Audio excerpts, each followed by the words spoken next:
Sapna, good afternoon. Hi, good afternoon. How are you feeling today? I can say I'm okay. Yeah? Yeah. Did you find the location okay and everything? Yeah, it was fine. Well, thank you for coming in, and thank you for coming in on time. I guess you made the appointment about a couple weeks ago. Has it been okay in the last couple weeks while waiting for the appointment? Yeah, it was fine. Okay, good. Just to let you know, I may be taking some notes here while we go through. It won't be anything very secret, just kind of something for me throughout the session. Do you have any issues with that? Oh, no, I'm good with it. Yeah. Okay. Um, So why don't we start with a bit about yourself? What brings you in? I don't know, I'm having some weird feelings lately, like I'm feeling anxious. Like, obviously, everybody feels anxiety, but then it's increasing, like, lately.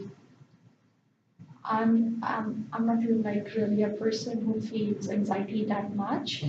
And other times, anxiety used to help me to work, like, it helps me to get my work done. Now my anxiety has increased and it is even like making my work my work is not getting done, which is bringing more anxiety and which is obviously affecting me in my school. Okay. How far along are you in school? So I'm in second semester of my college. Okay.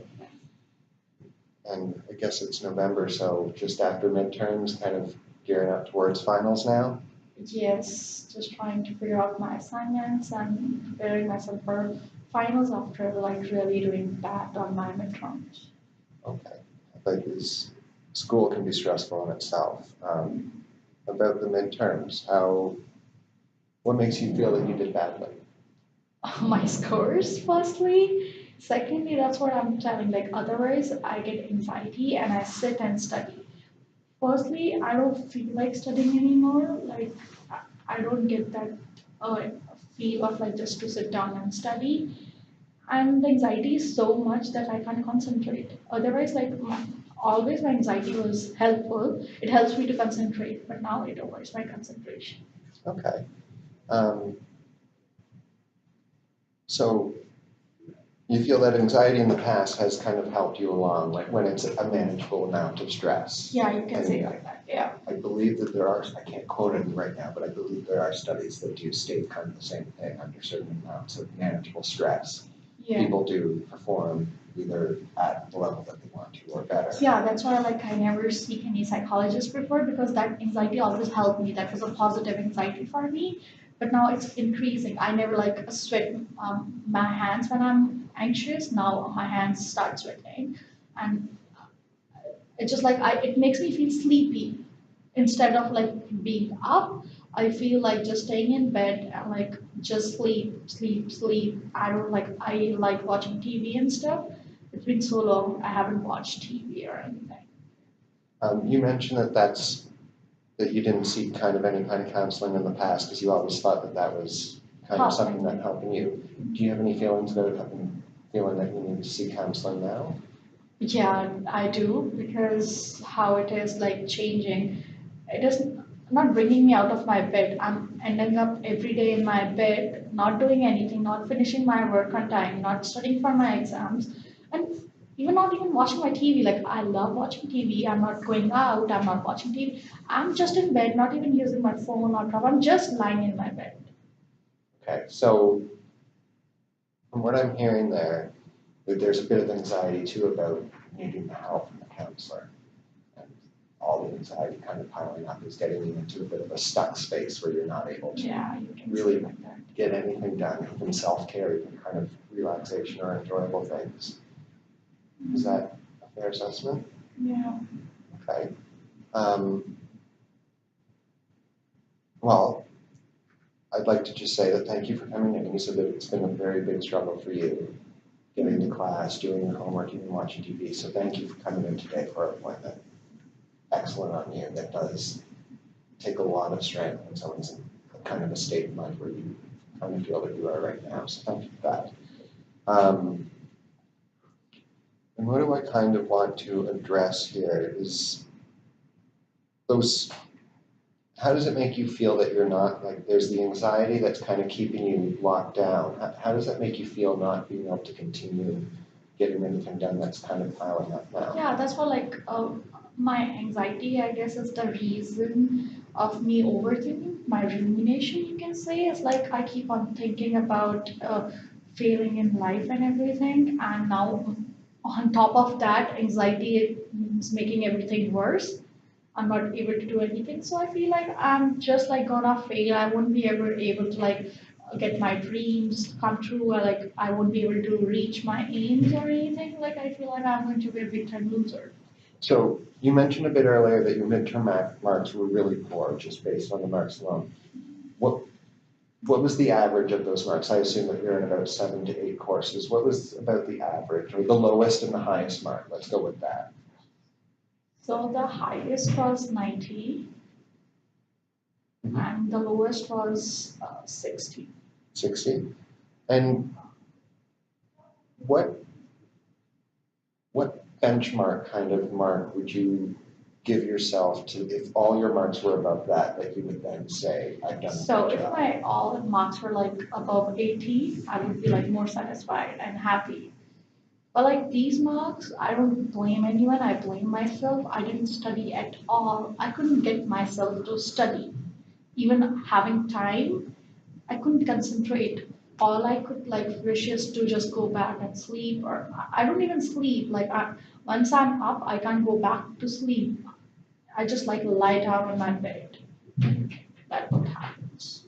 So, and just 60 is, I know that some college programs have a higher benchmark for a pass. I think the nursing program is, you have to have above 60. Does yours have anything kind of like that in place?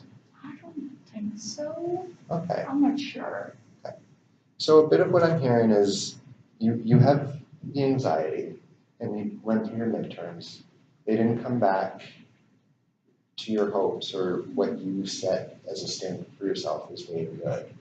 And that's created a lot more anxiety and it's got you kind of in this stuck position a bit. Is that fair to say? Yeah, you can say actually. And how does that make you feel being then in that stuck position? It makes me feel like suffocated. Like I feel like I'm stuck. I don't know where I'm going. Like the thing I said, I feel like I'm failing myself. I feel like everybody's around me is laughing at me. I just like start cutting off myself from like going out.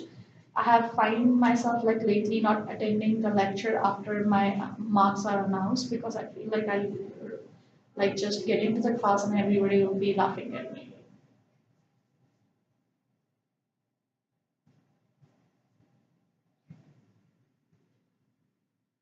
So you feel that even though the marks are private, that most of the classmates, or if not all, will already have a sense of how you performed on those tests. Yeah, I And don't know. there'll be a Yeah, I bit of know a like judgment marks there. are private, but I still feel like I just look dumb. Like because I know my marks are bad, and maybe like it might not like my friends might know and they'll laugh, but like teacher might know, and if I try to answer some questions in class, she'll be like, "You did nothing on your test. How come you are answering?"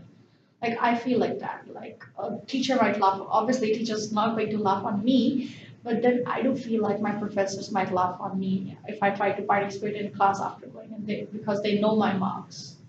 So it sounds like you beat yourself up a lot over your marks and Yeah, you stuff. can like say that's what I was saying. I ruminate a lot, like when it comes to all these situations. That's why my anxiety is going up. Okay, if you're comfortable, I'd like to kind of explain a bit of a therapy technique to you called cognitive behavioral therapy. Have you heard about it at all? Oh, I have heard of it, but I don't know much. Okay. Is that okay?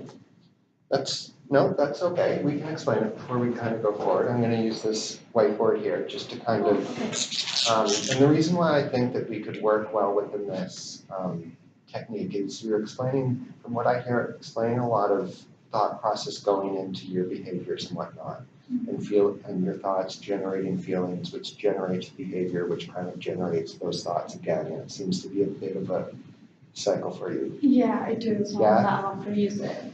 So I'm going to kind of explain it in two different ways here.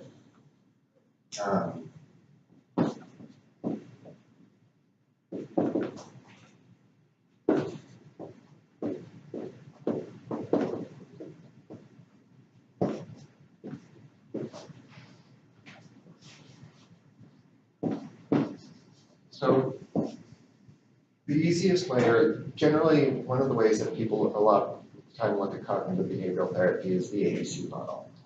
There's an antecedent or activating event.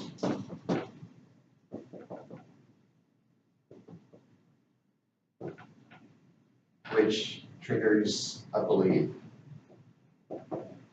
or thought, which has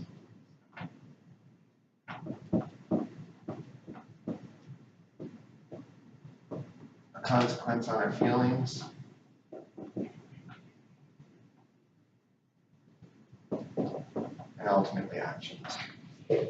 So a lot of the times when we kind of look at this, and if we look up here, kind of what I did was a triangle, because it gets all very intertwined. You can say how I feel a certain way, so I think a certain way, so I behave a certain way. Or I acted a certain way, which made me feel a certain way, which made me think a certain way. It becomes very entangled.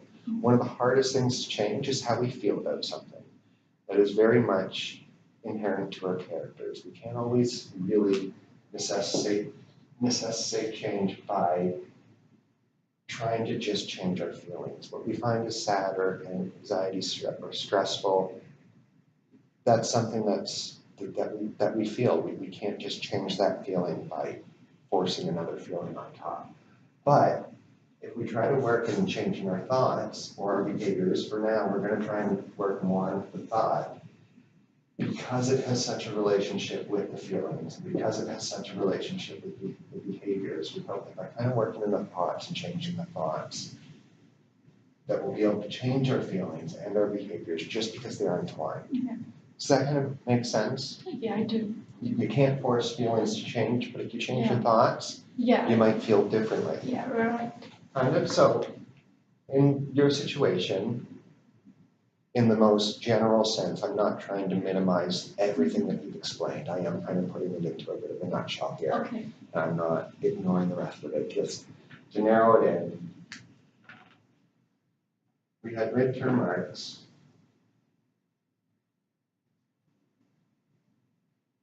And the belief of failure. Yeah, and life.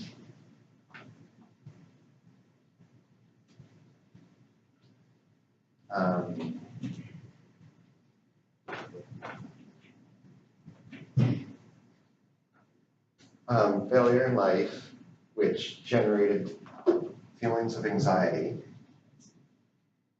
which gave you a bit of that stuck position, kind of frozen. Yeah. Not really a deer in the headlights sort of thing. Right. This is like totally explains how I'm feeling right now in my life. The analogy I like to use, not so much the deer in headlights, is do you know the game Double Dutch with the two skipping ropes? Have you ever seen that? Where someone's jumping with two skipping ropes? Oh yeah. Yes. The analogy I use is you're the person on the outside trying to jump in, and you never know when your spot is. Yes. You're constantly afraid that you're going to trip over one of those. You're just going to make a fool of yourself in front of everyone. Yeah. So you want to jump, you're not going to, and you get stuck. You're frozen. So, any questions along No, that? it really explains like how I'm feeling so far. And that example kind of that I drew out there, how do you feel about that? Yeah, like that explains, that's what I'm saying. Like it helps me, okay, like it gives me a little clarity about how I'm feeling. Okay, so we've got the sheet here, and it's basically the exact same thing, the ABC technique, and there's an activating event, a column for the belief or thought, the consequence feelings, the consequence behavior, and the behaviors.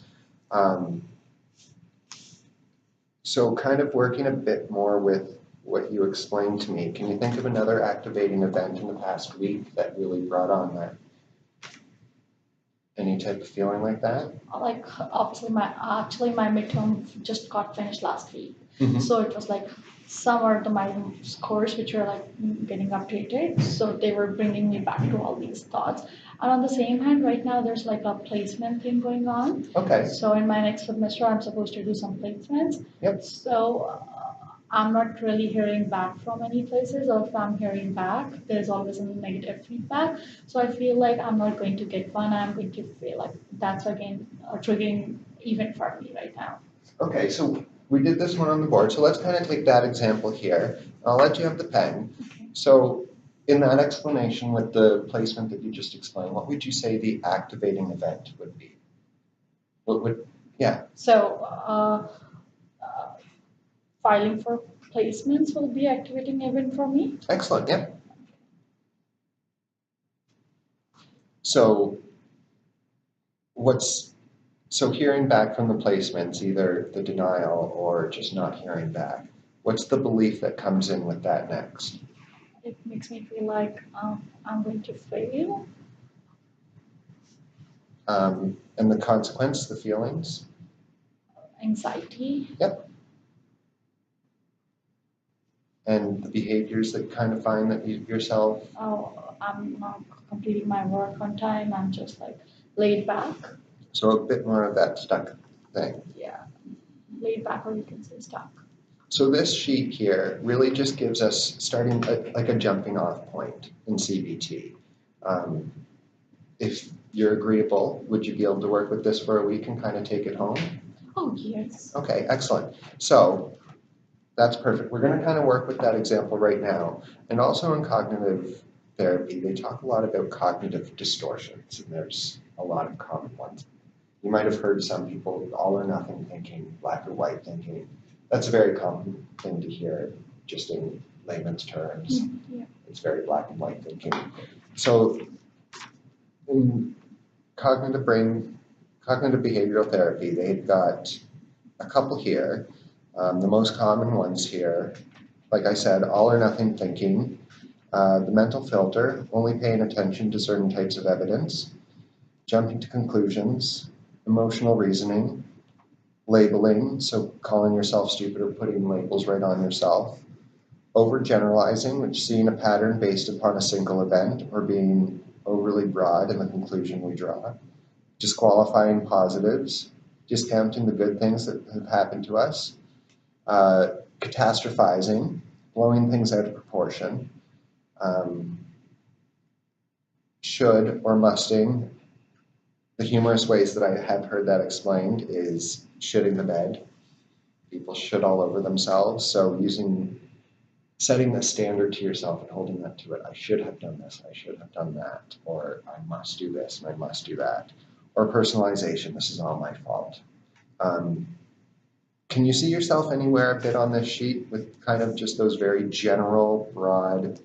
Actually, I do see myself like jumping to conclusion Mm-hmm. and on should and must.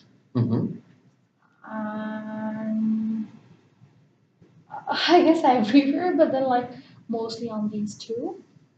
Okay, so in the jump into conclusions, where do you see yourself at that? I guess like you can say if I'm scored less on these tests, it is making. I'm just saying that I'm going to be fail and I'll be a failure. Instead of that, I guess I can say myself that I can do better for my finals and I can be better. Like my midterm score doesn't define my whole life, or my placement doesn't define my whole life. Yeah. In the description here, it also says in jump to conclusions, mind reading, imagining we know what others are thinking. Can you think of a time during Yeah. this session? Yeah.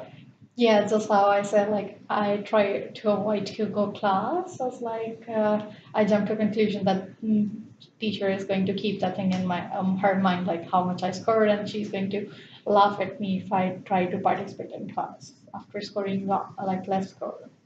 And if I may, I would also say I found you a bit on mental filter, only paying attention to certain types of evidence, which I would link that directly to disqualifying the positive, because you did tell me that you got a couple 90s, or at least close to, which is inarguably a good mark. So there are a few places, and it's not necessarily, this isn't to say that these are wrong ways of thinking. Jumping to conclusions is a survival tactic. If you're walking home late at night and you see someone down the road that you don't trust and you jump to the conclusion that you're unsafe, that's a survival tactic. These aren't wrong ways of thinking all the time. But the human brain is very geared towards negative thinking. I can't remember the study specifically, but we have something like over 70,000 thoughts a day, ones that we're not even aware of. And over 70% of that tends to be negative thinking. And a lot of that comes through, I've heard explained to me once, because of our evolution. If you think of two people out way back when they were sitting around fires, we're hunting, we're gathering, hear a rustle in the wind, in the bush. One person thinks, it's just the wind. I can sit here, it's a beautiful day. They sit there. The other person thinks, that's a rustle in the bushes, it's danger, I'm gonna run. Very negative thinking. Who do you think always survives if that rustle in the bushes ends up being some type of wild animal? The one who thought negatively. So our negative thoughts are inherently part of the human brain, but it doesn't mean that we always have to work with that. So by being able to identify kind of on this unhelpful distortion of cognitions or unhelpful way of thinking, where we are stuck a lot of, we can kind of work with that and step back from the negative thinking and say, is this now helping me, or No. is this taking me in the other direction? So I have another sheet here, well, two other sheets actually. I'm going to explain the one that I think is a bit more important to us for the next week, and it's examining and challenging cognitive distortion. So we've got this sheet with the 10 different distortions that we just kind of went through, and you identified with two very, very strongly. And I kind of pointed out too that I just kind of heard just throughout our session here today.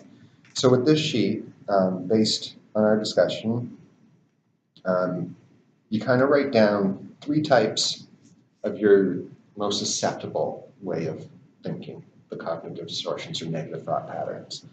And from there, you kind of work with different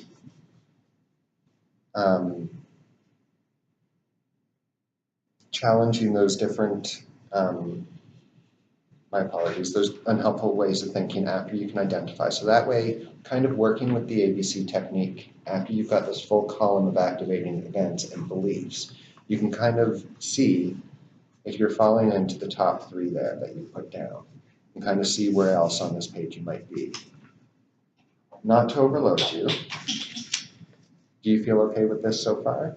Yeah, I do feel Because okay. I do understand that you said that the work is very Overwhelming, yeah. Yeah. But I'm like, no, it's okay. It is going to help me get my work done. okay.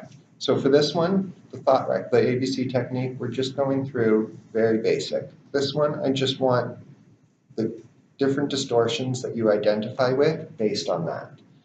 And then this one, very basic thought record.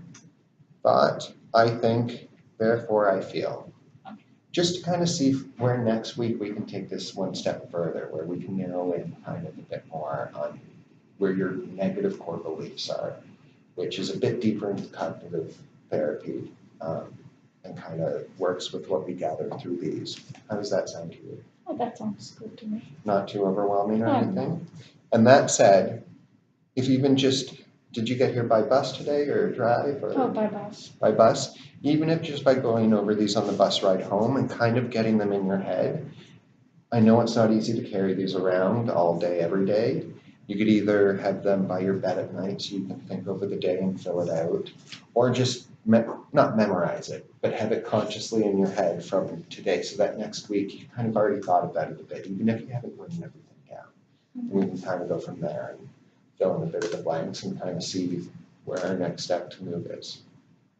Okay, that I can do. Does that seem okay? Oh, yeah, that seems okay. Okay, and how are you feeling about now? You can say like I'm a bit more okay. Yeah? Yeah. Okay, well, do you have any more questions for me? Oh, no, I'm good. Okay, Yeah. well, thank you very much for coming in, Thank you. and I'll see you next week. See you next week.